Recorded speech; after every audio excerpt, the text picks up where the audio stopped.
श्रीचक्रे सकृपादृष्ट्या दृष्टं निर्णयमव्ययं परशास्त्रप्रमाणेन संक्षेपात् कथयामितम् अल्पाक्षरं संदिग्धं सारवत् विश्वतोमुखम् आस्तोभ अनवन्द्यञ्च सूत्रं सूत्रविदो विदो श्री गोपाल कृष्ण महाराज की जय.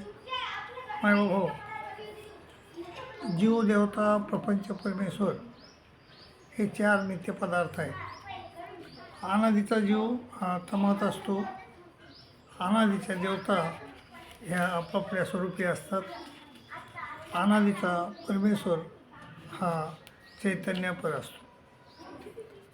सृष्टीची रचना नसते एवढ्यात परमेश्वराला आपल्या स्वरूपीचा आनंद जीवाला देण्याची प्रवृत्ती होते.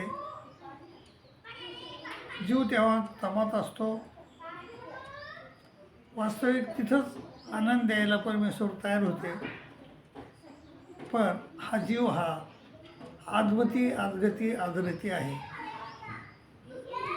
कारण त्याला अनादि द्यायला लागल्यामुळं तो आदमती आदगती आदरती झालेला आहे.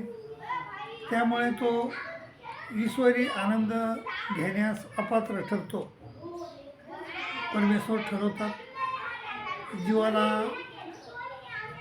प्रपंच रचावा. प्रपंचात आणावं जीवाला तमातून बाहेर काढून त्याला मनुष्य देह द्यावा. त्याला ज्ञान द्यावं. आचरण करायला हवं. आणि आचरण करून त्याची अनादिविद्येचा छेद करून स्वस्वरूपी लीन करून घ्यावं. आणि मगच त्याला आपला आनंद तो घेऊ शकेल. हे परमेश्वर ठरवतात. परंतु परमेश्वर हा कर्तृ अकर्तृ अन्यथा कर्तृ आहे. तो काहीच करत नाही. त्याच्या प्रवृत्तीनुसारच सगळ्या गोष्टी होत राहतात. माया त्याच्या प्रवृत्तीनुसार सर्व काही गोष्टी तयार करते. गीतेमध्ये देखील श्रीकृष्ण महाराज म्हणतात की माया दीक्षेनं प्रकृती सुयेते सचराचर. माझ्या अध्यक्षतेखाली प्रकृती ही सगळी जगाची रचना करते. माया दीक्षेनं प्रकृती सुयेते सचराचरम हेतु नानेन कौंते जगद्द्वीपरी वर्तते. आणि मग ही माया प्रवृत्ती जाणते आणि जीवाला प्रपंच तमाच्या बाहेर काढते. आणि काढते वेळेस आपल्या स्वरूपीचे हजारो अंश बघून प्रत्येक जीवाला एक चिटकी दे. त्याला संलग्न असे म्हणते. मायबाबा हा संलग्न ज्यावेळेस जीवाला चिटकतो त्यावेळेस अनेक लोकांनी विचारलं की हा संलग्न त्यावेळेस आपल्याला केव्हा सोडतो. संलग्नाची ना आपली दुरावा केव्हा होतो. संलग्न केव्हा सोडतो आपल्याला. आपण त्याच्या दूर केव्हा होतो. त्याचं उत्तर असं आहे की ज्यावेळेस आपण परमेश्वराचं अनुसरण घेऊ. परमेश्वराला म्हणले ते करू. देशाच्या शेवटी जाऊ. झाडाच्या तळवटी बसू आणि परमेश्वराचं चिंतन करू. तेव्हा कुठंतरी आपल्याला मृत्यू येतो. मृत्यू आल्यानंतर आपल्याला पुनःसंबंधी जन्म होतो. पुन्हा मनुष्यदेह मिळतो. आणि त्या मनुष्यदेहामध्ये सुखी श्रीमंताच्या घरी जन्म होतो. आणि त्याच वेळेस ज्यावेळेस आपण शब्दज्ञान आपण आचरण करतो त्यावेळेस आपल्याला शब्दज्ञान चरित होते. आणि शब्दज्ञान चरित झाल्यामुळं संलग्न हा आपल्याला संलग्नाला चैतन्यमयाच्या विधीची स्थिती होते. आणि जीवाला शब्दज्ञान होते. तर जीवा संलग्नाला चैतन्यमयाच्या विधीची स्थिती होते. स्थिती म्हणजे एक प्रकारचं आत्यंतिक सुख असतं. तर त्या सुखामध्ये तो मग्न राहतो. त्यामुळं तो जीवाच्या लांब होतो. पण संपूर्णतः लांब होत नाही. पण तेवढा त्या जीवाकडे मात्र तो लक्ष देत नाही. जीवाला म्हणजे तो चेष्टवीत नाही. आता हे झालं शब्दज्ञानातलं. आता अप्रोक्ष ज्ञान जीवाला झालं की जीवाला काय जीवाला अप्रोक्ष ज्ञान झालं की संलग्नाला काय होतंय, चैतन्यमयाची विद्या होते. आणि चैतन्यमयाची विद्या झाल्यावर मात्र संलग्न हा संपूर्णतः जीवाच्या वेगळा होतो, जीवाला सोडतो तो. आणि नंतर मग जीवाला शब्द सामान्य ज्ञान झालं की संलग्नाचे जीवाचे मळ निघून जातात तिथं, आणि संलग्नाचे पण मळ निघून जातात. संलग्नाला देखील मळ असतात, आणि संलग्नाचे बळ निघून जातात आणि जीवाचे बळ निघून जातात. आणि ज्यावेळेस जीवाला